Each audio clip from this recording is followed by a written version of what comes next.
የአፍሪካኖች ሪያክሽን ግን ምን ይመስል ነበር? ይሄን ለዚህ ኮሎኒያሊዝም እንዴት ሪያክት አደረጉ የሚለውን ደግሞ ከዚህ በኋላ እንመለከታለን። Africans did not welcome European colonizers. Obviously colonize መደረግ አይፈልጉም ነበር፣ ዌልካም አላደረጉትም። Colonizers used fake treaties and military force. ፌክ የሆኑ ትሪቲዎችን ይጠቀሙ ነበር ኮሎናይዝ ለማድረግ አፍሪካን ስቴቶችን። Africans resisted using peaceful and violent methods. እንግዲህ አፍሪካንስ ይሄንን ኮሎኒያል ኤክስፓንሽንን ሬዚስት ያደረጉበት መንገድ in a peaceful way በሰላም መንገድ ሬዚስት ለማድረግ ሞክረዋል። ከዛም በተጨማሪ ግን በአመጽ ወይም ሪቮሉሽንን የተጠቀሙ ግሩፖች አሉ፣ እነሱንም እንመለከታለን። ይሄ ሬዚስታንስ aimed to protect sovereignty ምንም ሌላ ነገር የለውም። ሉዓላዊነትን የሀገር ሉዓላዊነትን ለማስጠበቅ ነው ይሄ ሬዚስታንስ አጌንስት ኮሎኒያሊዝም የተደረገው በአፍሪካን ፒፕል ማለት ነው። ስለዚህ አፍሪካንስ ፒፕል ሬዚስታንስ አጌንስት ኮሎኒያል ኤክስፓንሽንን ስናነሳ መጀመሪያ ከምናገኛቸው ሰዎች መካከል አንዱ ሳሙራይ ቱሪ ነው። ሳሙራይ ቱሪ እንግዲህ በጣም በአፍሪካን ፒፕል ሬዚስታንስ ላይ ሁሌም ሂስትሪ ላይ ሜንሽን የሚደረግ ትልቅ ሰው ነው። ይህ ሰው እንግዲህ he was a Muslim leader and warrior ጦረኛ የነበረ እንዲሁም ደግሞ የሙስሊም ሊደር የነበረ ሰው እንደነበረ እንረዳለን። ከዛም በተጨማሪ ዋሰሉሉ የተባለውን ኢምፓየር ኢን ዌስት አፍሪካ ፋውንድ እንዳደረገው እንደመሰረተው እንረዳለን። ከዛም በተጨማሪ he built a strong army with imported firearmsን ከተለያዩ ቦታዎች ኢምፖርት ያስደርግ ነበር። ከዛም በተጨማሪ ደግሞ ጠንካራ የሆነ አርሚ እንዲኖር ያቀሙን በጣም የተወጣ ጀግና ሰው ነው። በተጨማሪም he controlled rich gold mines in ቡር የተባለው ቦታ ላይ በጎልድ ማይን ወይም ደግሞ ወርቅ በጣም የሚገኝባቸው አካባቢዎች ስለነበሩ ያንን አካባቢ ኮንትሮል አድርጎ እንደነበረ እንረዳለን። ከዛም በተጨማሪ እንግዲህ በ1878 ራሱን ኤምፐረር ብሎ ዲክሌር እንዳደረገ ንጉስ ነኝ ብሎ ዲክሌር እንዳደረገ እንረዳለን። ቢሳንዱጉ የተባለችው ቦታ ላይ ደግሞ ካፒታል ሲቲውን እንደመሰረተው ወይም ካፒታሉ እዛች ቦታ ላይ እንደነበረ እንረዳለን። ቶክሉር ከተባሉት ኢምፓየሮች ጋር ደግሞ ታይ ወይም ደግሞ ስምምነት ህብረት እንደነበረው እንረዳለን። ከዛም በተጨማሪ ደግሞ he took over the ካንካን ትሬዲንግ ፖስት የካንካን ትሬዲንግ ፖስትን በ1881 ሙሉ ለሙሉ እንደወሰደው እንረዳለን። ይሄ ሁሉ እንግዲህ ከመጣ በኋላ ወይም ደግሞ ራሱን ኤምፐረር ብሎ ዲክሌር ካደረገ በኋላ ያደረጋቸው ነገሮች ናቸው ማለት ነው። ሶ ምንድነው ያደረገው?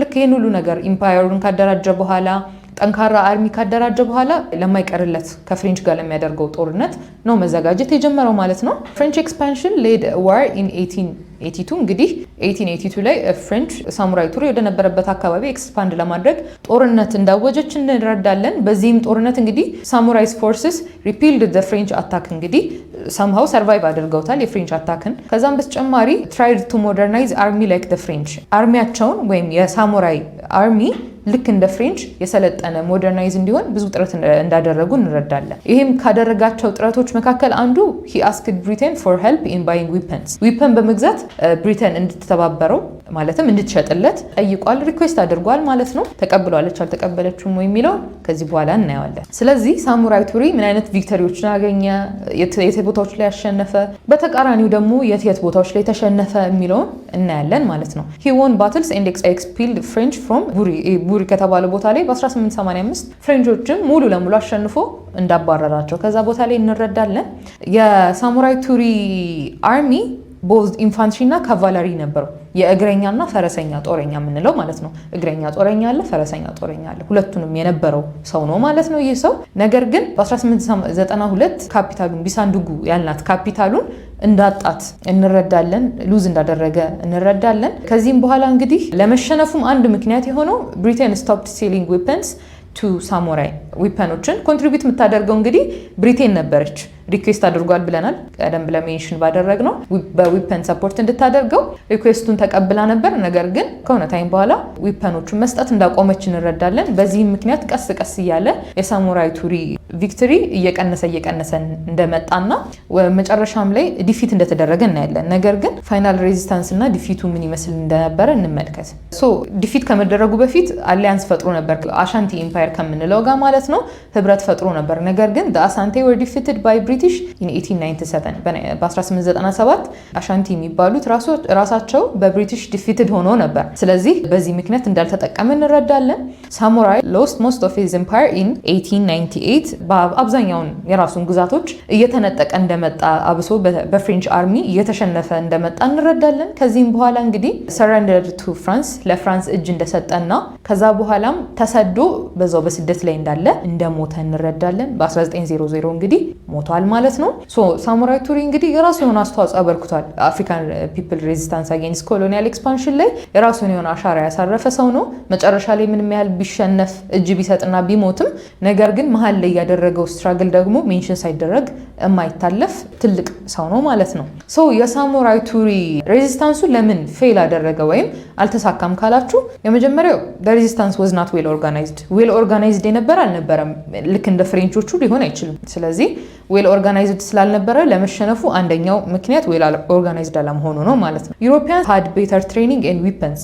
ይሄ ለሳሙራይ ቱሪ ብቻ ሳይሆን በኋላም ለምናያቸው ለሌሎች አፍሪካን ፒፕል ሬዚስታንስ መሸነፍ ወይም ደግሞ ሬዚስታንሱ ላለመሳካት ምክንያት ከሆኑት ነገሮች ዋነኛው ዊፐንስ ፋየር አርምስ በቂ አልነበራቸውም አፍሪካኖች፣ ወይም ደግሞ ኮምፔርድ ቱ ዩሮፒያንስ ምንም ማለት አልነበረም የነበራቸው ዊፐንስ በወቅቱ። ስለዚህ ይህም አንድ የተሸነፈበት ምክንያት ነው። ከዛም በተጨማሪ ሰም አፍሪካንስ ሄልፕድ ዩሮፒያንስ ፋይት አዘርስ። እንግዲህ እዚሁ አፍሪካ ውስጥ ሆነው እንኳን አንዳንድ አፍሪካን ሀገሮች እንዲሁም ሰዎች ዩሮፒያኖች ከአፍሪካን ሀገሮች ጋር ተዋግተው እንዲያሸንፉ በብዙ መንገድ ሰፖርት አድርጓቸው ነበረ። ስለዚህ ይህም የውድቀቱ ያለመሳካቱ አንድ ምክንያት ነው። በዚህ አፍሪካ ውስጥ ባለው ኮሎናይዜሽን ሂስትሪ ኢትዮጵያ ብቻ ነች ኮሎናይዘሮችን ወይም ደግሞ ሊገዟት የመጡትን አሸንፋ ያባረረችው ማለት ነው።